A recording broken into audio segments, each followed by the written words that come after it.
नमस्कार दोस्तों, स्वागत है आपका हमारे चैनल आकाश मिश्रा @एजुकेशन पर। यहाँ आज हम अर्थव्यवस्था, जो कि एक अलग सा सब्जेक्ट है, इसके एक छोटे से चैप्टर को लेकर आए हुए हैं, जो कि हमारी परीक्षाओं में बहुत ही ज़्यादा महत्व रखता है। इसके बारे में, इस चैप्टर के बारे में हम लोग ये समझेंगे कि अभी जो समाज में भी चल रहा है कि जीविका क्या होती है, रोजगार क्या होता है, बेरोजगारी क्या होती है, कितने प्रकार की बेरोजगारी होती है। अगर हम समोसा बेच रहे हैं तो हम रोजगार में आते हैं कि बेरोजगारी हमको है अभी। अगर हम पकौड़ा कर रहे हैं तो आदमी को रोजगार मिल गया है कि बेरोजगार हो गया है वो। इसके माध्यम से हम लोग इसको पढ़ने और समझने की कोशिश करते हैं, ठीक है।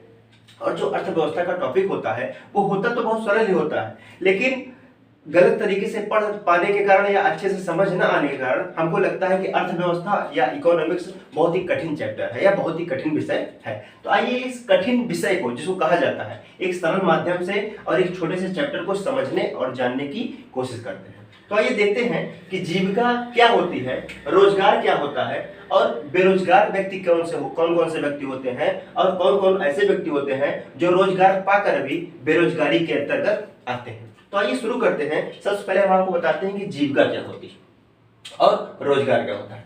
जीविका का मतलब होता है कोई भी व्यक्ति यदि अपने जीवन को चलाने के लिए कुछ पैसे कमा रहा है, जिससे उसकी मुश्किल से 2 समय की रोटी, और अगर बच्चे जा रहे हैं तो किसी सरकारी स्कूल में या छोटे मोटे स्कूल में पढ़ने जा रहे हैं, और स्वास्थ्य सुविधा की जब बात आती है तो बड़ी मुश्किल से वो अपनी स्वास्थ्य सुविधाओं की पूर्ति करता है, या सरकारी अस्पताल के माध्यम से या छोटी छोटी किन्हीं प्राइवेट दवाओं के माध्यम से। तो हम लोग ये समझेंगे कि जीविका में होता क्या है कि जैसे आजकल कहा जाता है कि हम अगर पकौड़ा तल रहे हैं, राजनेताओं के द्वारा हमारे कहा जाता है कि अगर तुम पकौड़ा तल रहे हो तो तुम भी, वो एक प्रकार का रोजगार ही तो है।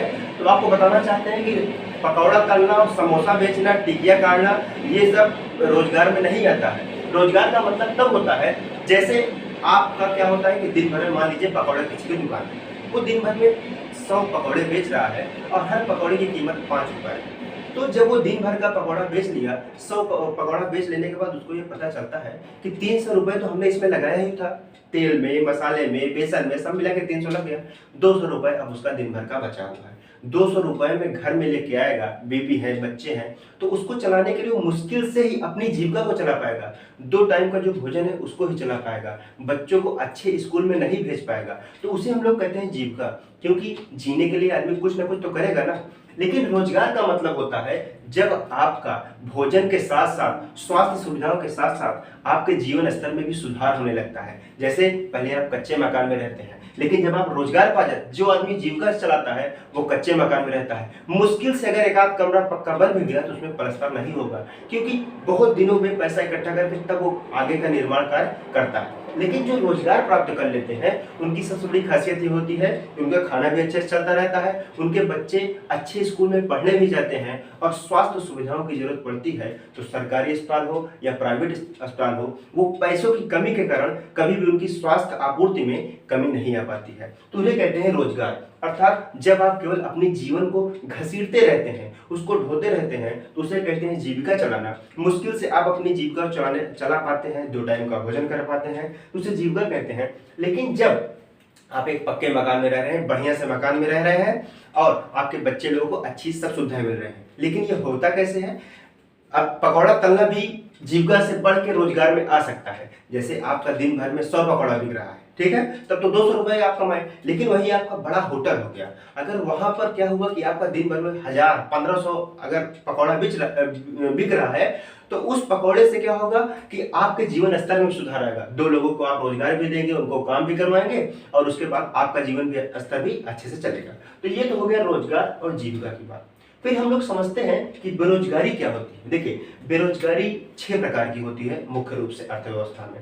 कौन कौन सी बेरोजगारी होती है इसको हम लोग समझते हैं। सबसे पहले जो बेरोजगारी है उसका नाम है मौसमी बेरोजगारी। मौसमी बेरोजगारी का मतलब ये होता है जब व्यक्ति को समय के अनुसार काम नहीं मिल पाता, या मौसम के अनुसार हर समय उसे रोजगार नहीं मिल पाता है, तो उसे मौसमी बेरोजगारी कहते हैं। इस मौसमी बेरोजगारी के शिकार जो होते हैं ज्यादातर हमारे किसान भाई होते हैं। जब किसानों का खरीफ की फसल बोई जाने वाला समय रहता है, जैसे चावल, धान, ज्वार, बाजरा, मक्का, उड़द, कपास, ये सब खरीफ की फसलें होती हैं। जब इसको बोया जाना रहता है, अगर उस समय आप उनके पास फोन करेंगे उठाने के लिए, तो वो नहीं उठाएंगे आपका फोन, क्योंकि उस इतनी समय उतना बिजी रहते हैं कि हो सकता है कि आपको कुछ काम लग जाए तो आप प्रधानमंत्री को फोन कर देंगे तो वो उठा लेंगे, लेकिन अगर उनके पास फोन करेंगे तो कहेंगे ऐसा है कि अभी बात नहीं कर पाएंगे क्योंकि हम बिजी हैं। ठीक है, लेकिन जब बुआई हो जाती है और उसके 2 महीने तक वो बिल्कुल खाली रहते हैं, 2-3 महीने बाद फिर से जब कटाई का समय होता है और दूसरी तरफ रबी की फसल का समय आता है, तो फिर से इनके पास काम जोरों पे आ जाता है, तो आपका फोन या कॉल नहीं उठाएंगे, आपकी बात नहीं करेंगे।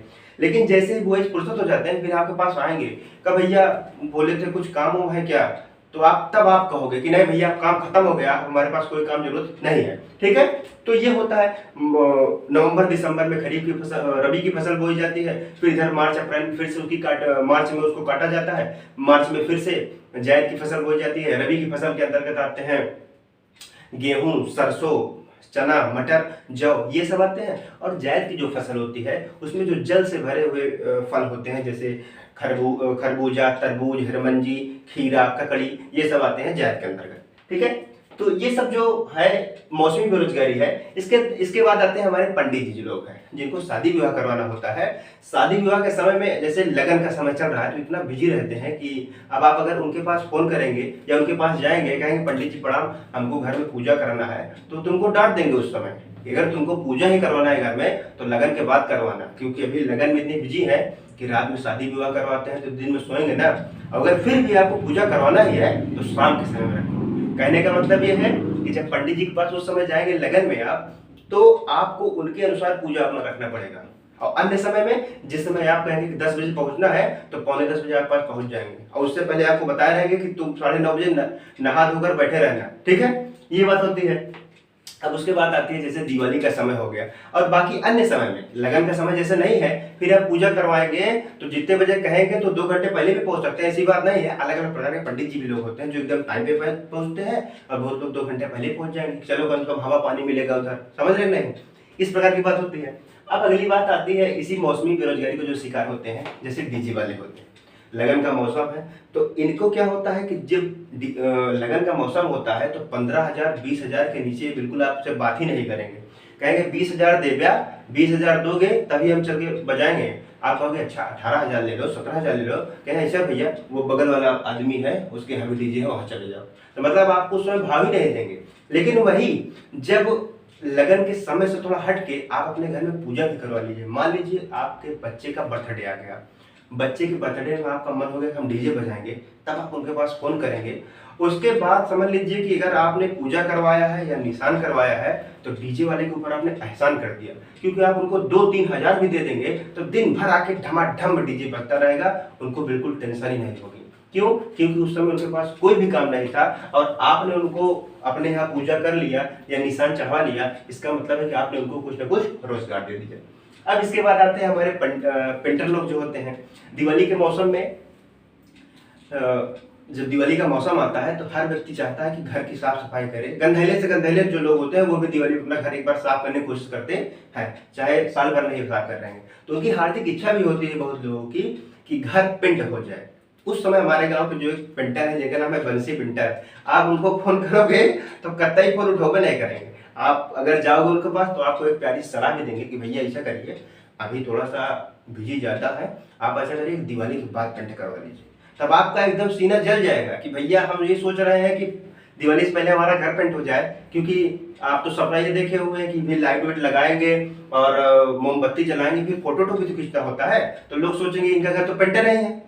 और बंसी पेंटर के पास जब आप जा रहे हो तो कह रहे हैं कि आज नहीं कर पाएंगे, दिवाली के बाद करवाना, तो ये सब बात होती है। और अन्य समय में जैसे आप करवाएंगे काम तो बिल्कुल 1 घंटा ज्यादा भी करके चले जाएंगे, कोई दिक्कत नहीं, समझ रहे हैं। तो ये होता है मौसमी बेरोजगारी के शिकार आदमी, ऐसे व्यक्ति जो मौसम के अनुसार रोजगार प्राप्त करते हैं और मौसम जब वो चला जाता है या समय निकल जाता है फिर एकदम खाली हो जाते हैं। जब आप कहेंगे उस हिसाब से वो हाजिर रहेंगे। तो ऐसे जो व्यक्ति होते हैं उन्हें कहा जाता है कि वो मौसमी बेरोजगारी के शिकार है। ठीक है, ये हो गया मौसमी बेरोजगार के व्यक्ति। अब दूसरा हम लोग कहते हैं प्रच्छन्न बेरोजगारी। प्रच्छन्न बेरोजगारी का मतलब होता है जब एक स्थान पर कम लोगों की जरूरत हो लेकिन जरूरत से ज्यादा लोग मिलकर काम करते रहते हैं, उसे कहते हैं प्रच्छन्न बेरोजगारी। जैसे इसे भी खेती में देखा जाता है। जैसे मान लीजिए एक खेत है, 1 बीघा का खेत है, वहां पे 20 कुंटल या 5 कुंटल गेहूं निकलना है। ठीक है, अब उस गेहूं को आप काटेंगे तो 4 लोग मिलकर काटेंगे तब भी वो गेहूं कट जा रहा है, इकट्ठा हो जा रहा है, उसका भूसा थ्रेसर सब बन जा रहा है, मतलब गेहूं निकल जा रहा है, और उसी खेत में आप 8 लोग काम कर रहे हैं। तो जो अन्य 4 लोग होंगे उनकी जो सीमांत उत्पादकता होगी, अर्थात जब ये देखा जाएगा कि इन्होंने कितना मेहनत की है, तो उनकी मेहनत वहां पे शून्य हो जाएगी। कहने का मतलब है कि 4 लोगों से काम हो जा रहा है, तो वहां पे 8 लोग काम कर रहे हैं, तो जो 4 लोग हैं वो क्या है, प्रचंड बेरोजगारी के शिकार है।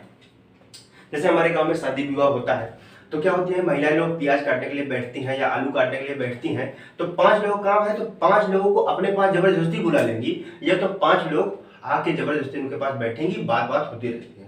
अब अच्छा, गांव में क्या होता है, शादियों की सबसे बड़ी अच्छी बात ये होती है कि एक लोगों की शादी हो जाती है और 3-4 लोगों की शादी उसी में सेट हो जाती है, प्याज काटते हुए और आलू छीलते हुए। तो ये सब बात मान लीजिए प्रचंड बेरोजगारी का ये उदाहरण है। ठीक है, मतलब काम नहीं है फिर भी मिलके काम कर ले रहे हैं, ताकि बातचीत भी होती रहती है और आलू भी छिल गई, वो वाला भी काम हो गया, मतलब कि बातचीत भी हो गई। तो अगर जरूरत से ज्यादा व्यक्ति काम कर रहे हैं तो उसे हम लोग कहते हैं प्रचंड बेरोजगार है। मतलब छिपी हुई बेरोजगारी से कहते हैं, जो दिखती तो नहीं है लेकिन आप अगर उनको हटा भी देते हैं तब भी आपका काम हो जाता है। ठीक है, ये हो गया प्रचंड बेरोजगारी। तीसरा होता है शिक्षित बेरोजगारी। शिक्षित बेरोजगारी किसे कहते हैं, ऐसी बेरोजगारी जब आपको योग्यता से कम काम मिलता है। योग्यता से कम काम मिलने का मतलब है कि आप पढ़े लिखे बहुत ज्यादा हैं लेकिन बड़ी मुश्किल से या किसी भी कारण से आपको नौकरी नहीं मिल पा रही। आपने पीएचडी कर ली हो, पीएचडी करने का मतलब है कि आप किसी यूनिवर्सिटी में जाके असिस्टेंट लेक्चरर पद पर बैठ सकते हैं या वहां खुद से पढ़ा सकते हैं। लेकिन आया ग्रुप डी की वैकेंसी और आपने उसे फॉर्म भर दिया और ग्रुप डी की नौकरी कर रहे हैं जाके, तो इसका मतलब क्या है कि आपकी क्षमता तो असिस्टेंट लेक्चरर बनने की है लेकिन आप वहां पे क्या कर रहे हैं, ग्रुप डी का काम कर रहे हैं। तो ऐसे व्यक्ति खुशी मन से अपने से काम नहीं कर पाते हैं। ठीक है, क्योंकि उनका मन हमेशा ये कहता रहता है यार हम इतना पढ़े लिखे हैं और यहाँ ग्रुप डी की काम कर रहे हैं। वही दूसरा लड़का जो अभी 12th पास किया, 12वीं तुरंत पास किया था, तब भी उधर यूपी पुलिस की वैकेंसी आ गई या बिहार पुलिस की वैकेंसी आ गई और उसमें कहा गया कि यदि आपकी 18 साल उम्र पूरी हो चुकी है और आप दौड़ कर लगा लीजिए 5 किलोमीटर तो आपको नौकरी मिल जाएगी। अब गांव के लड़के जो होते हैं उनका काम ही एक होता है, ज्यादातर वो जैसे बड़ा होना शुरू करते हैं पहले वो दौड़ना शुरू करते हैं। तो उनको तो पता था कि कभी ना कभी तो ऐसा कुछ आएगा, आर्मी की भर्ती आएगी या पुलिस की वैकेंसी आएगी, हम उसमें हो जाएंगे। अब उनकी योग्यता के अनुसार काम आ गया, जैसे ही 12 पास करके गए तुरंत वो दौड़ लिए, मेरिट में उनका नाम आ गया, उनका सिलेक्शन हो गया। अब वो उस काम को कुछ दिनों तक, बहुत दिनों तक तो कोई भी व्यक्ति कोई काम नहीं कर पाता है, वो उब ही जाता है। दुनिया के लिए जो काम बहुत अच्छा होता है वो अपने लिए क्या होता है, जो रोज रोज वही करते करते आदमी उब जाता है। तो लेकिन जब उस 12th पास हुए बच्चे को ये रोजगार मिलेगा तो बहुत खुश हो जाएगा। ठीक है, और उसके बाद वो खुद खुशी खुशी करे। लेकिन तो यही हो गया कि जिन व्यक्तियों को योग्यता से कम काम मिलता है, पढ़े लिखे ज्यादा है लेकिन शिक्षित तो ज्यादा है, लेकिन रोजगार उनको उनकी शिक्षा के अनुसार नहीं मिल पा रहा है, तो रोजगार प्राप्त होने के बावजूद भी वो शिक्षित बेरोजगारी के शिकार होते हैं। ठीक है, इसके बाद होता है घर्षणात्मक बेरोजगारी। घर्षण का मतलब होता है आकर्षण। ठीक है, घर्षण का मतलब होता है आकर्षण से है। ये बेरोजगारी तब होती है जब मांग में अपडेट हो जाता है।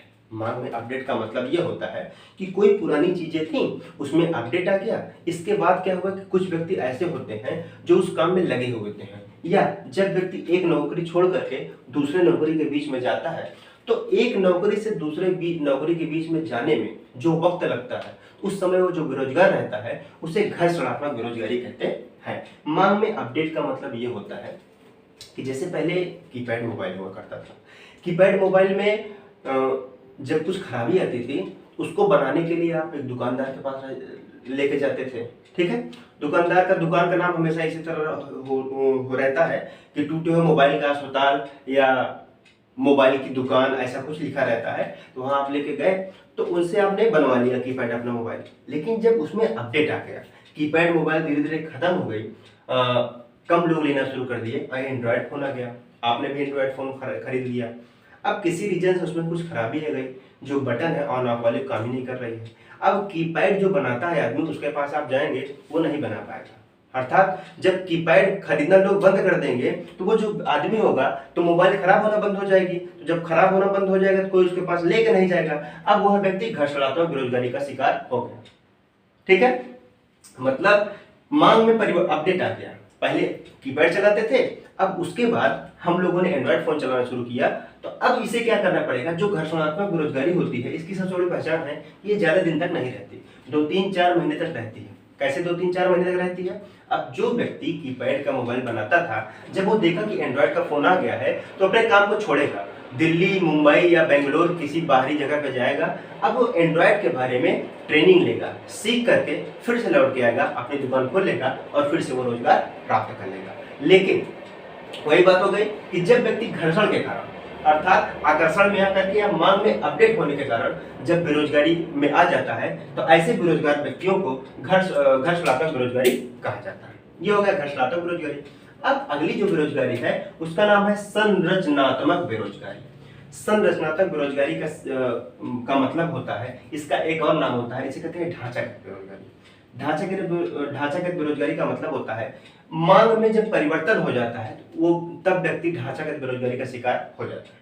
जैसे मोबाइल बनाने वाले, कीपैड बनाने वाले आदमी थे, उन्होंने अपने आप को, जब वो घर्षणात्मक बेरोजगारी के शिकार हुए, अर्थात जब लोगों ने एंड्रॉयड चलाना शुरू कर दिया, तो वो अपने आप को अपडेट करके ट्रेनिंग लेके चले गए, अपनी दुकान खोल लिए, वो फिर से रोजगार प्राप्त कर लिए। लेकिन उसी जगह पे वो अपने घर पे बैठे रहते, तो 2-3 महीने तो उनको लगता है कि वो घर्षणात्मक बेरोजगारी के शिकार हैं। लेकिन यदि आप अपने आप में अपडेट नहीं कर पाते हैं, अपने आप में जब आप अपडेट नहीं कर पाते हैं, तो आप संरचनात्मक बेरोजगारी के शिकार हो जाते हैं। मतलब मोबाइल आप कीपैड बनाना तो नहीं कीपैड बनाना सीखा था, एंड्रॉयड नहीं चला पाए, कुछ दिन तक चलो नहीं चला पाए, कोई बात नहीं, लेकिन आपको जाके सीखना चाहिए। लेकिन अगर आपने नहीं सीखा, तो आप संरचनात्मक बेरोजगारी के शिकार हो गए, अर्थात वो चीज बदल गया, मांग में लोगों परिवर्तन बदल गया। अब कीपैड फोन कोई नहीं खरीद रहा है, सब एंड्रॉयड खरीद रहे हैं, लेकिन आपको एंड्रॉयड बनाना आता ही नहीं है, इसका मतलब आप पूरी तरीके से बेरोजगार हो गए।